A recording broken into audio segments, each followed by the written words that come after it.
ശരീരത്തിൽ കൈവെക്കാവുന്ന ആണുങ്ങൾ, പെണ്ണുങ്ങൾ കൈവച്ച് രോഗിക്ക് വേണ്ടി ദുആ നടത്തും. അതാ മന്ത്രം. രോഗിക്ക് വേണ്ടി ശരീരത്തിൽ കൈവച്ച് മന്ത്രിക്കുക. റുഖിയ എന്ന് പറഞ്ഞ് കളിയാക്കണ്ട. റുഖിയത്തു ശർഇയ്യ എന്ന് പറഞ്ഞാൽ എന്താ? ഇസ്ലാം അനുവദിച്ച മന്ത്രങ്ങൾ. ഇസ്ലാം അനുവദിച്ച മന്ത്രങ്ങൾ. രോഗിക്ക് വേണ്ടി വേറൊരാൾക്ക് നമ്മൾ കൈവച്ച് പ്രാർത്ഥിക്കുന്നു. അയാൾക്ക് ചൊല്ലാൻ അറിയില്ലേ, അയാൾക്ക് വേണ്ടി നമ്മൾ ചൊല്ലുന്നു. നമ്മുടെ കുട്ടികൾക്ക് വേണ്ടി നമ്മൾ പ്രാർത്ഥിക്കുന്നു. കുട്ടികൾക്ക് കണ്ണേറ് ബാധിക്കാതിരിക്കാൻ, കുട്ടികൾക്ക് പ്രയാസങ്ങൾ ഇല്ലാതിരിക്കാൻ മഹാനായ നബി സല്ലല്ലാഹു അലൈഹി വസല്ലം ഹസൻ ഹുസൈൻ എന്നീ 2 പേരമക്കളെ മാറോട് ചേർത്ത് പിടിച്ചിട്ട് പറഞ്ഞു, മക്കളെ, നിങ്ങൾക്ക് രണ്ടാൾക്കും വേണ്ടി ഞാൻ അള്ളാഹിനോട് കാവൽ ചോദിക്കുന്നു. ഏതുപോലെ നമ്മുടെ ഉപ്പ ഇബ്രാഹിം അലൈഹിസ്സലാം ഇസ്മായിൽ നബി അലൈഹിസ്സലാമിനും ഇസ്ഹാഖ് നബി അലൈഹിസ്സലാമിനും ഒക്കെ വേണ്ടി കാവൽ ചോദിച്ചൊരു പ്രാർത്ഥന ഉണ്ട്. എന്താണ്?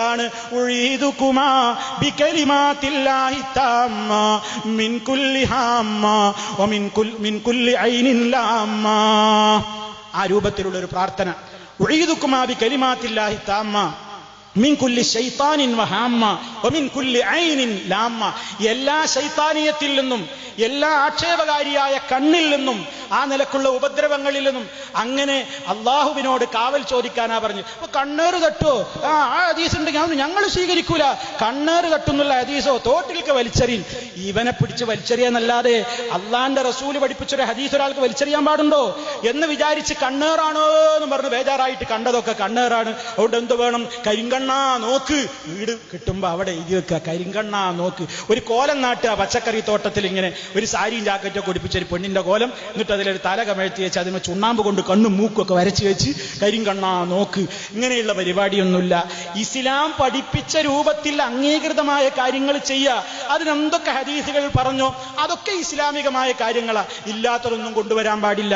അങ്ങനെ ഇസ്ലാം നിശ്ചയിച്ചിട്ടുള്ളതാണ് അങ്ങനെയുള്ള മന്ത്രങ്ങൾ. നമുക്കതാ രാത്രി ഉറങ്ങാൻ കിടക്കുമ്പോ സൂറത്തുൽ ഇഖ്ലാസ്, മുഅവ്വദത്തൈനൊക്കെ നമ്മൾ ഓതുന്നില്ലേ, കൈകൊണ്ട് തടവുന്നില്ലേ?